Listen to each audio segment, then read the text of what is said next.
البدع والأهواء، أهل البدع العقائدية وأهل البدع السياسية. نقول بيننا وبينكم السلف، بيننا وبينكم الكتب، كان فيقول البدع بيننا وبينكم. Bismillahirrahmanirrahim. Alhamdulillahilladzi arsala rasulahu bil huda wa dinil haq liyudhhirahu 'alad dini kullihi wa kafa billahi syahida. Wa asyhadu an la ilaha illallah wahdahu la syarika la iqraran bihi wa tauhida. Wa asyhadu anna Muhammadan 'abduhu wa rasuluh sallallahu alaihi wa ala alihi wa sallama tasliman mazida la nabiyya ba'dah. Ikhwani fid din, a'azzani wa azzakumullah wa barakallahu fikum. Kita lanjutkan bacaan terhadap kitab At-Tafsir Al-Muyassar,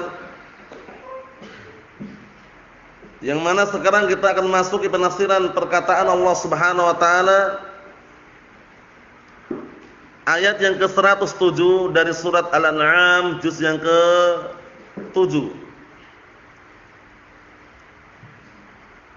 yaitu ayat yang berkaitan mengenai kehendak Allah Subhanahu wa taala itu meliputi segala sesuatu. Namun kadangkala ada sesuatu yang Allah taala tidak menghendakinya karena ada hikmah di balik takdir tersebut. Seperti contohnya, Allah Ta'ala mampu menghendaki semua manusia beriman, semua manusia bertakwa, semua manusia mentauhidkan Allah Ta'ala, mampu menakdirkan seperti itu.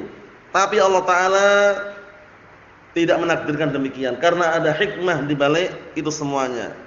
Apa di antara hikmahnya? Adanya penduduk surga dan adanya penduduk neraka.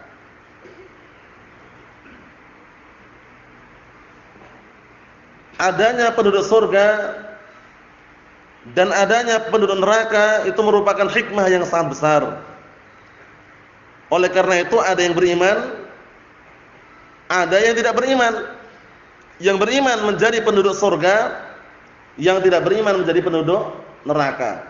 Kalau cuma berbicara masalah takdir, kalau seandainya Allah Ta'ala menghendaki dan menakdirkan, itu mampu menjadikan semua manusia beriman dan semua manusia menjadi penduduk surga. Tapi ada hikmah di balik itu semuanya, ya. Nah, barakallahu fikum, sebagaimana perkataan Allah Subhanahu wa taala, "Walau syi'na la'ataina kulla nafsin hudaha, walakin haqqal qawlu minni la'amla'anna jahannama minal jinnati wan nasi ajma'in." Kalau seandainya kami mau, kata Allah Ta'ala, kalau seandainya kami mau dan menghendaki, niscaya setiap manusia kami berikan hidayahnya. Tapi apa kata Allah Subhanahu wa taala? Walakin haqqal qawlu minni, akan tapi sudah menjadi suatu kebenaran apa yang Allah Ta'ala ucapkan, yaitu Allah Ta'ala akan memenuhi neraka jahanam dari kalangan jin dan manusia. Faham ya?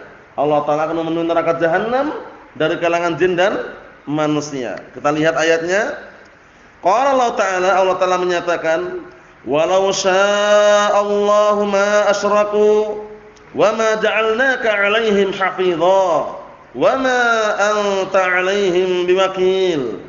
Artinya, kalau seandainya Allah Ta'ala menghendaki, niscaya mereka tidak akan berbuat kesyirikan. Wa ma ja'alnaka 'alaihim hafidha, dan kami tidak menjadikan engkau sebagai penjaga atau pelindung mereka. Wa ma anta 'alaihim biwakil, dan engkau bukan pula yang mengatur serta yang melindungi mereka. Ini menunjukkan bahwasanya bahwasanya Allah Subhanahu wa taala menakdirkan ada dari kalangan hambanya yang beriman, ada dari kalangan hambanya yang kufur. Dan itu nanti sebagai bentuk daripada hikmah ciptakannya surga dan neraka. Karena kalau semuanya beriman, neraka mungkin tidak ada hikmahnya di balik penciptaan neraka. Kalau semuanya beriman, berarti kan masuk surga. Oleh karena itu lafaz wa ma khalaqtul jinna wal insa illa liya'budun, dan tidaklah aku ciptakan jin dan manusia melainkan agar mereka beribadah kepadaku. Nah, di sini illa liya'budun. Lam di sini para ulama menjelaskan lam li ta'lil. Paham ya? Nah, lam yang fungsi tujuannya maknanya ta'lil. Sebabnya kenapa Allah Ta'ala ciptakan jin dan manusia untuk beribadah. Ternyata di balik itu apa? Ada dikenal dengan apa? Lamut ta'lil wa hikmah. Hikmah itu maksudnya bagaimana? Hikmah di situ adalah hikmah syar'iyyah. Hikmah syar'iyyah itu yang bagaimana? Bisa terjadi, bisa pula tidak terjadi. Tujuan Allah Ta'ala menciptakan jin dan manusia tujuannya apa? Untuk beribadah. Tapi buktinya apakah semuanya beribadah? Tidak. Ada yang beribadah, ada yang tidak beribadah. Faham ya? Ini namanya hikmah syar'iyyah. Hikmah syar'iyyah itu hikmah yang bagaimana? Hikmah yang qad taqa' wa qad la taqa'. Ya, tujuan syar'iyyah itu yang qad taqa' wa qad la taqa'. Bisa terjadi, bisa pula tidak terjadi. Dan berkaitan dengan perkara yang Allah Ta'ala cintai. Ibadah Allah Ta'ala cintai atau tidak? Allah Ta'ala cintai. Tapi apakah semua orang beribadah? Tidak. Ada yang beribadah, ada yang enggak karena hikmahnya syar'iyyah. Bedanya hikmah kauniyah apa? Kalau hikmah kauniyah pasti terjadi. Kalau hikmah kauniyah itu pasti terjadi. Tapi ada dua kaitan. Berkaitan dengan apa? Berkaitan dengan perkara yang Allah Ta'ala cintai dan berkaitan dengan perkara yang Allah Ta'ala apa? Benci. Itu namanya hikmah apa? Hikmah kauniyah. Hikmah kauniyah itu mencakup dua perkara, yaitu apa? Perkara yang Allah Ta'ala cintai dan perkara yang Allah Ta'ala benci. Tapi pasti terjadi. Itulah kauniyah. Paham ya? Kauniyah, na'am barakallahu fikum. Nah, hikmah tujuan diciptakan jin dan manusia hikmah apa? Syar'iyyah atau kauniyah? Kita katakan hikmah yang ada pada penciptaan jin dan manusia adalah hikmah syar'iyyah. Buktinya ada yang beriman, ada yang beribadah, ada yang enggak. Paham ya? Nah, dan ibadah sendiri dicintai oleh Allah Subhanahu wa taala. Ikhwan fi din azzani wa azakumullah wa barakallahu fikum. Kita lihat lagi di sini penafsirannya biar tambah jelas.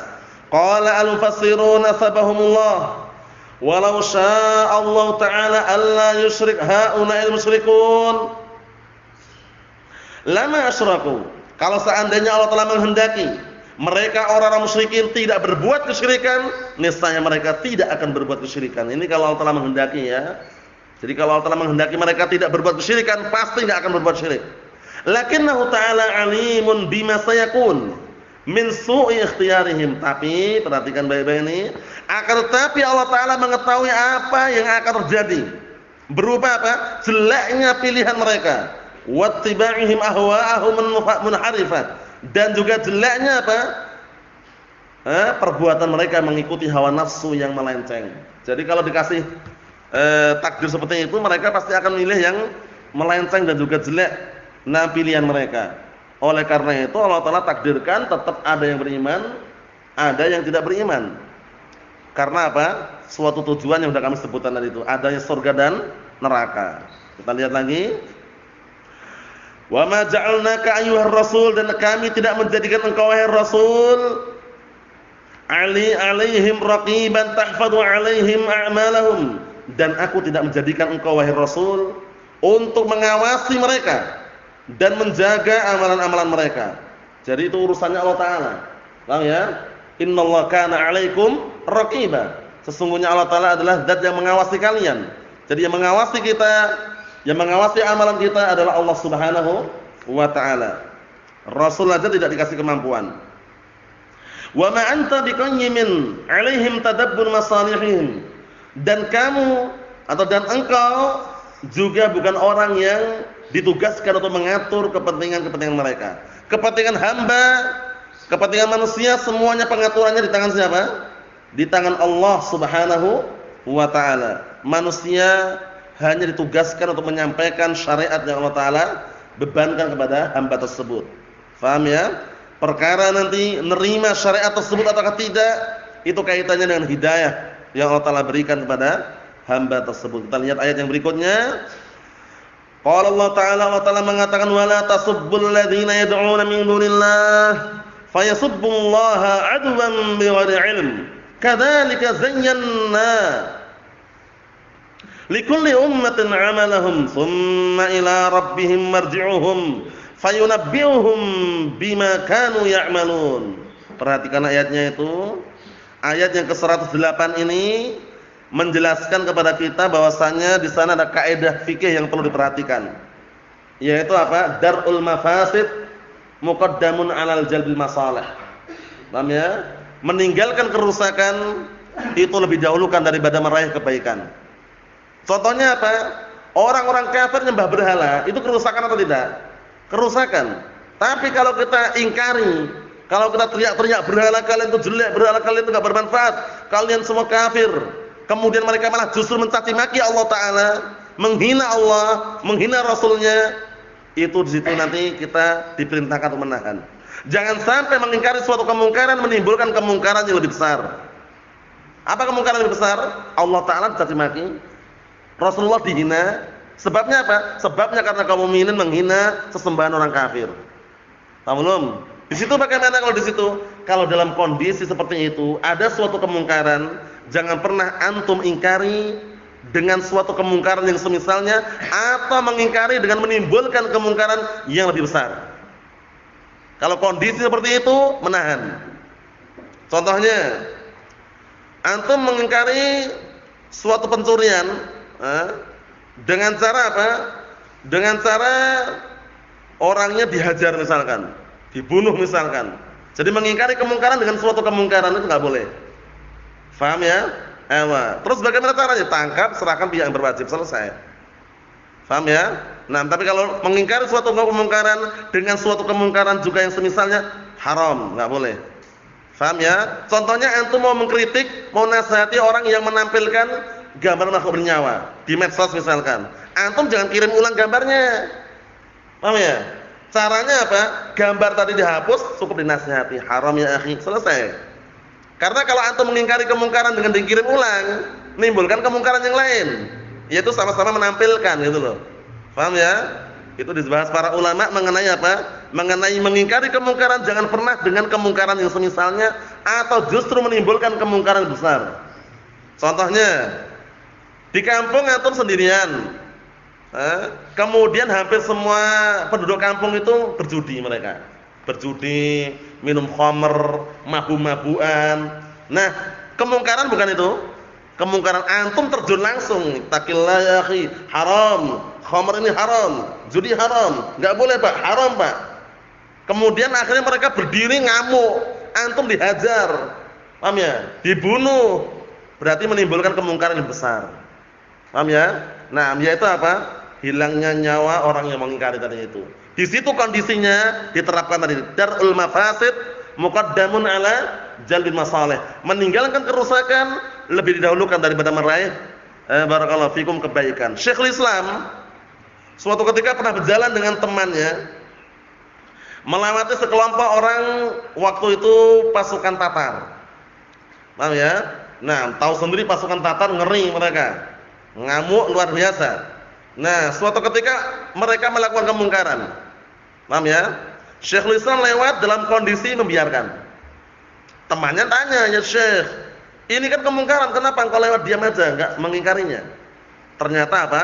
Syekhul Islam mengatakan kalau seandainya aku mengingkari dia, mengingkari mereka kemungkaran minum khamr atau semisalnya, itu nanti kalau kami ingkari justru akan lebih besar kemungkarannya, yaitu apa? Mereka marah, ngamuk, akhirnya merampas, merampok, paham ya? Membunuh bahkan. Paham ya? Di situ beliau apa? Menggunakan ilmu fikih tadi itu. Paham ya? Kaidah fikih yang perlu diperhatikan. Darul mafasid muqaddamun ala jalbil masalih.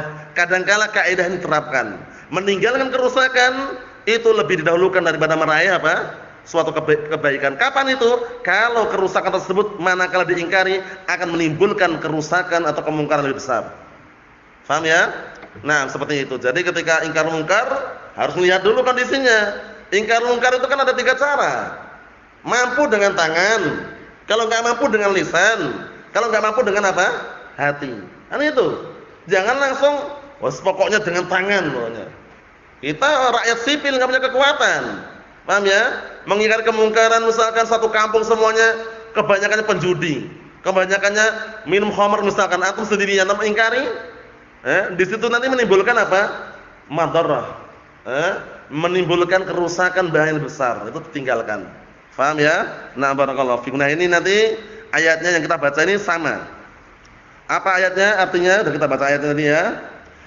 Wala tasubbul ladzina yad'una min dunillah, jangan kalian mencaci maki orang-orang yang mereka menyeru menyembah selain Allah taala. Kenapa kok dilarang mencaci maki mereka? Fayasubbullaha adwan bighairi ilm.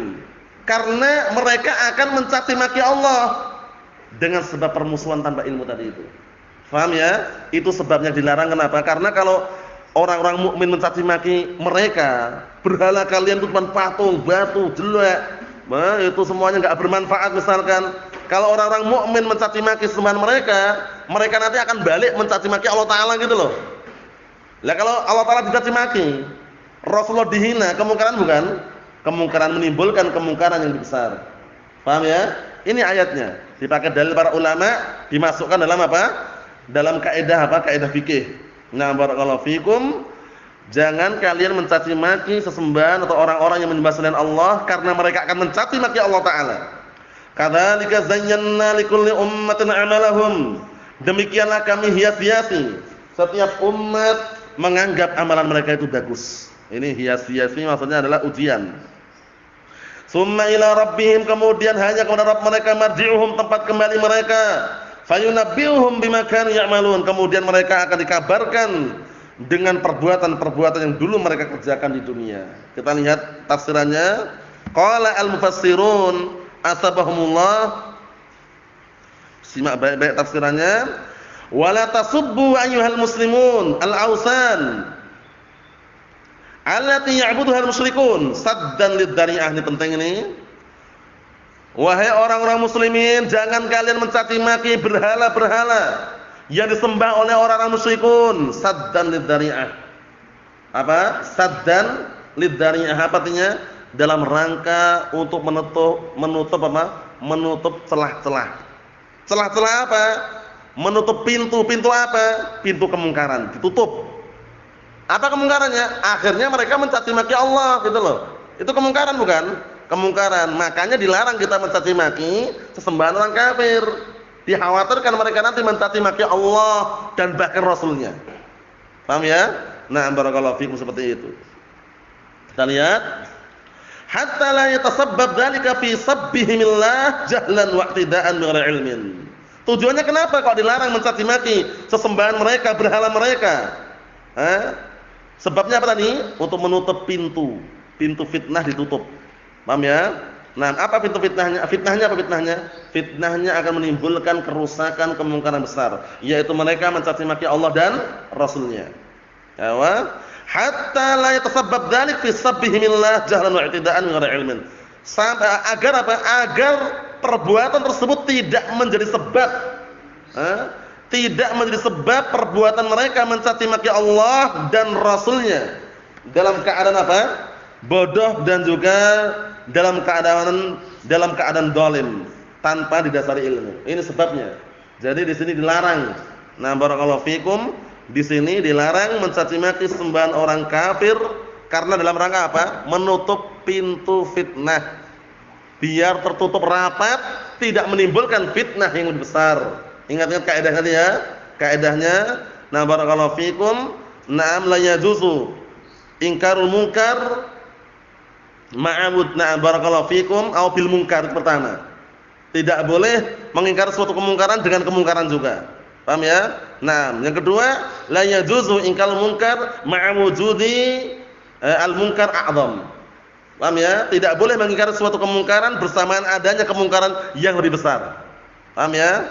Yang ketiga yang mengumpulkan dua kaidah tadi itu, darul mafasid muqaddamun ala jalbil masalih.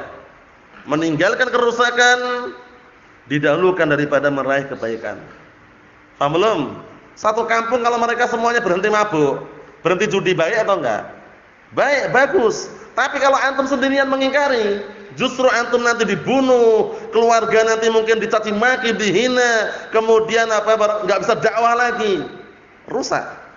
Paham ya? Justru menimbulkan apa? Kerusakan, bahaya yang besar. Nah, di situ antum harus bisa mengkondisikan. Kalau enggak mampu dengan tangan, dengan lisan. Enggak mampu dengan lisan, hati masih bisa dipakai. Paham ya? Na'am barakallahu fikum, itu dibahas dalam kitab Al-Qawaidul Fiqhiyah mengenai kaidah tadi itu, jangan sampai menimbulkan kerusakan yang besar. Contohnya apa? Dalil yang lain dalam As-Sunnah, kisah seorang badui yang kencing dalam masjid. Waktu itu ada seorang badui kencing dalam masjid. Masjidnya Rasulullah SAW waktu itu enggak ada keramik atau granit seperti ini, bukan. Tanah campur-campur pasir itu ya. Nah, barakallahu fiikum. Nah, waktu itu baduinya kencing sama para sahabat ingin dihardik, digertak, jangan kencing situ. Awal mulanya mau dilarang gitu loh. Akhirnya Rasulullah mengatakan, "Da'hu, biarkan dia kencing sampai selesai." Bayangkan ya, padahal kencing dalam masjid itu kemungkaran bukan? Kemungkaran kencing dalam masjid mungkar. Tapi kenapa sama para sahabat mau diingkari, Rasulullah melarang? Karena dikhawatirkan menimbulkan kemungkaran yang lebih besar. Yaitu apa? Orang Badui itu kan bisa dikatakan orang yang jarang ke kota dan enggak paham keadaan yang ada di sekitar situ. Jadi kalau gertak kaget lari, air kencingnya apa akhirnya? Kocar-kacir gitu loh. Malah nanti banyak kena air kencing di masjid tersebut. Kemungkaran lebih besar enggak? Lebih besar. Di situ Rasulullah mengatakan, biarkan dulu sampai selesai kencing, setelah itu baru diperintahkan mendatangkan air, disiram tempat yang dikencingin tadi itu. Terbatas kemungkaran sampai di situ aja gitu loh. Tapi gertak, jangan kencing. Enggak boleh itu. Wah, orang Badui digertak lari dia. Lari malah kocar-kacir, air kencingnya kemana mana. Ya enggak? Kemungkarannya lebih besar. Itu dalil yang sangat kuat juga ya. Nah, untuk apa? Untuk kaidah tadi, darul mafasid muqaddamun ala jalbil masalih. Orang Badui tadi tidak kencing di masjid, bagus, kebaikan. Paham ya? Kemudian orang Badui tadi kencing di dalam masjid, kemungkaran. Tapi di situ kenapa kok dilarang mengingkari Badui tadi itu? Karena akan melahirkan kemungkaran lebih besar, yaitu apa? Bercecerannya air kencing kemana-mana. Faham maksudnya? Itu dalil sangat kuat sekali ya untuk menguatkan kaidah tadi itu. Nah, meninggalkan suatu kerusakan kadang-kala lebih didahulukan daripada meraih kebaikan. Dengan apa? Melihat apa? Situasi, kondisi dan juga tempatnya. Nah, kita lihat dikit lagi di sini. Wa kam hassanna li haula'i a'malahum sayyi' 'uqubatan lahum 'ala su'i ikhtiyarihim. Dan sebagaimana kami hias-hiasi untuk mereka amalan mereka yang jelek, dihias-hiasi nampaknya bagus sebagai hukuman untuk mereka. 'Ala su'i ikhtiyarihim, karena apa? Jeleknya pilihan mereka.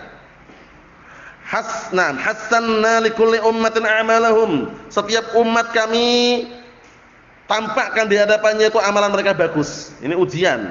Amalan jelek ditampakkan bagus di hadapannya, ujian. Tsumma ila rabbihim ma'atuhum jami'an fayukhbiruhum bi'amalihim allati kanu ya'malunaha fid dunya tsumma yujazihim biha. Artinya apa? Kemudian hanya kepada Rabb mereka dikembalikan, tempat kembali mereka ke mana? Kepada Allah Subhanahu wa taala semuanya. Kemudian akan dikabarkan kepada mereka amalan-amalan mereka yang dulu mereka kerjakan di dunia. Kemudian setelah dikabarkan apa? Lalu dibalasi sesuai dengan apa? Kadar amalannya. Al-jaza'u min jinsi al-amal. Balasan tergantung dengan jenis amalannya. In khairan fa khairun wa in syarran fa syarrun. Jika amalannya baik, balasannya pun juga baik. Kemudian jika amalannya jelek, balasannya pun juga jelek. Kita lihat lagi di sini, perhatikan baik-baik. Kita selesaikan dari bawah itu ya. Qala Allah Ta'ala mengatakan, wa aqsamu billahi jahda aymanihim. Wa aqsamu billahi jahda aymanihim la in ja'atuhum ayah la yu'minunna biha. Qul innamal ayatu 'indallah wa ma yush'irukum annaha idza ja'at la yu'minun. Inilah sumpah palsu. Namanya apa? Sumpah palsu. Paham ya? Sumpah palsunya orang-orang kafir. Wa aqsamu billahi jahda imanihim. Mereka bersumpah dengan menyebut nama Allah dengan sebenar-benar sumpah. Kalau seandainya datang kepada mereka mukjizat, mereka akan beriman kepada Nabi kita Muhammad SAW. Tapi buktinya ketika datang pun Allah tahu mereka pasti enggak beriman, ini loh. Sumpah palsu kan? Mereka cuma omong kosong gitu istilahnya. Sumpal. Allahumma musta'an, sumpah palsu ya. Kita lihat sini. Mereka mengatakan seperti itu. Kalau seandainya datang kepada mereka ayat mukjizat, la yu'minunna biha, niscaya mereka akan mengimaninya, beriman dengannya katanya. Beriman dengan mukjizat tersebut. Qul, katakan, innamal ayatu 'indallah. Sesungguhnya tanda-tanda kebesaran atau mukjizat tadi hanya ada di sisi Allah taala. Wa ma yusy'irukum, dan apakah kamu tahu annaha, bahwasannya mukjizat tersebut idza ja'at, kalaupun datang la yu'minun, mereka tidak akan beriman. Jadi mukjizat tersebut yang mereka minta sudah datang mukjizat pun tetap mereka enggak mau beriman. Awal mulanya sumpah demi Allah, kalau seandainya datang mukjizat kami akan beriman katanya. Nah, kemudian ternyata setelah datang mukjizat beriman atau tidak mereka? Tidak beriman, namanya sumpal. Apa itu sumpal tadi antum? Apa sumpah tadi? Sumpah palsu. Ya, itu sumpahnya mereka seperti itu. Allahul musta'an. Naam, kita lihat tafsirannya. Qala al-mufassiruna sabahumullah wa aqsama haula'il musyrikun bi aymanin muakkadah. Bayangkan ini. Mereka orang-orang musyrikin bersumpah dengan sumpah-sumpah yang dikuatkan, bukan sekedar sumpah lagi, sumpah yang dikuatkan lagi. Kalau dalam ilmu bahasa Arab itu ya barakallahu fikum, naam, kalau sudah ada lamu taukid itu kuat sekali gitu loh. Apa kata mereka? Wa aqsamu billahi jahda aymanihim la'in. Paham ya? Nah, barakallahu fikum. Jadi la'in kemudian setelah itu la yu'minunna. Sumpah ada lam penguat lagi gitu loh. Ya, namanya sumpah. Orang sumpah bisa aja, tapi prakteknya untuk mengamalkannya itu kita lihat di sini. La in ja'ana Muhammadun bi 'alamatin khariqah, ya kan? Kalau seandainya Muhammad mendatangkan di hadapan kami dengan mukjizat tanda yang di luar kebiasaan, mukjizat maksudnya, la nusaddiqanna bima ja'a bih, niscaya kami akan membenarkan, mengimani apa yang dibawa oleh Muhammad tersebut. Qul, katakan ayuhar rasul, wahai rasul, innama maji'ul mukjizat al-khariqah min indillah ta'ala. Katakanlah bahwasanya datangnya mukjizat tersebut, perkara-perkara yang keluar dari kebiasaan tersebut datangnya hanya dari Allah Subhanahu wa taala. Huwal qadiru 'alal maji'i biha idza syaa'. Allah Taala mampu untuk mendatangkan mukjizat tersebut jika Allah Taala menghendaki. Tapi ingat, apa kata Allah Taala kepada Nabi Muhammad SAW? Wa ma yudrikum ayyuhal mu'minun. Pada Rasulullah dan orang yang beriman, dan apakah kalian tahu apa yang memberikan apa yang membuat kalian tahu? Tidakkah kalian tahu bahwasanya, tidakkah kalian tahu wahai orang yang beriman, la'alla hadhil mu'jizat idza ja'at la yusaddiq biha haulal musyrikun, ya kan? Kalaupun mukjizat ini datang, kalaupun mukjizat ini datang yang mereka awal mula sumpah, itu pun kalau seandainya datang mereka apa? Mereka pun enggak beriman gitu loh. Omong kosong. Paham ya? Nah, omong kosong. Paham ya? Nah, ini sekedar omong kosong saja ya, omong kosong gitu loh. Sumpah teriak-teriak kami akan beriman kalau datang mukjizat, tapi ternyata apa? Allah telah bantah. Ternyata kalaupun datang pun pasti mereka enggak beriman juga. Buktinya apa? Ketika Rasulullah Isra Mi'raj, dikabarkan, dikisahkan bahwasanya dari Masjidil Haram ke Masjidil Aqsa cuma semalam. Enggak percaya mereka. Enggak percaya, buktikan, tunjukkan kalau ternyata kamu sampai ke Masjidil Aqsa. Ya, semalam itu kan cepat sekali itu. Mereka enggak percaya, padahal ini kan wahyu, pertolongan dari Allah Taala, kan naik buraq. Ya enggak? Buraq kecepatan luar biasa kan? Begitu jalan sejauh mata memandang cepat sekali. Paham, memungkinkan. Mereka enggak percaya. Setelah mereka enggak percaya, Rasulullah SAW dituntut mendatangkan, mana buktinya kalau kamu benar-benar sampai ke Palestina, Masjidil Aqsa. Ditampakkan oleh Allah Taala dengan mukjizat di hadapan apa? Di hadapan Rasulullah, nampak. Mereka enggak lihat semuanya. Rasulullah menyebutkan ini, seperti ini keadaan sekelilingnya. Mereka paham benar bahwasanya itu benar yang diucap Rasulullah, tapi tetap enggak mau beriman, bayangkan. Adapun yang engkau kabarkan wahai Muhammad benar, tapi kami tidak beriman. Bayangkan itu. Sudah jelas-jelas dikabarkan benar sesuai dengan realita kenyataan yang ada di sekeliling Masjidil Aqsa, tetap mereka enggak mau beriman. Itu keadaan mereka, orang-orang musyrikun wal a'yadu billah. Naam.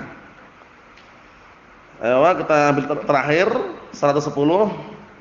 Qala Allah Ta'ala mengatakan, wa nuqallibu afidatahum wa absarahum kama lam yu'minu bihi awwal marrah wa nadharuhum fi tughyanihim ya'mahun. Perhatikan ayatnya itu.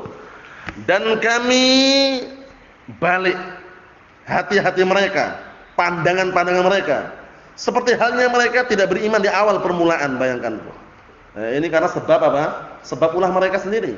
Enggak mau segera beriman, akhirnya hati-hati mereka dan pandangan pada mereka Allah Ta'ala balik. Sebagaimana seperti halnya orang yang tidak pernah beriman di awal permulaan. Seperti itu, ngeri. Kemudian apa balasan yang berikutnya? Wa nadaruhum fi tughyanihim ya'mahun.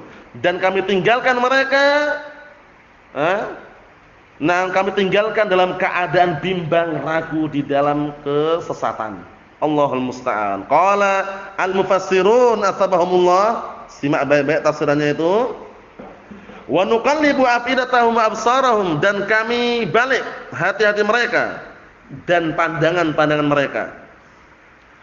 Fa nuhawwil bainaha. Fanahulu bainaha wa bainal intifa' bi ayatillah, kemudian kami halang-halangi antara apa? Antara hati-hati mereka, antara hati-hati mereka dan pandangan mereka. Untuk apa? Untuk mengambil manfaat dari ayat-ayat Allah. Fala yu'minuna biha kama lam yu'minu bi ayatil Qur'an 'inda nuzuliha awal marrah. Akhirnya mereka tidak beriman. Dengan apa? Dengan ayat-ayat tersebut sebagaimana mereka tidak beriman terhadap ayat-ayat Al-Qur'an di awal permulaan turunnya.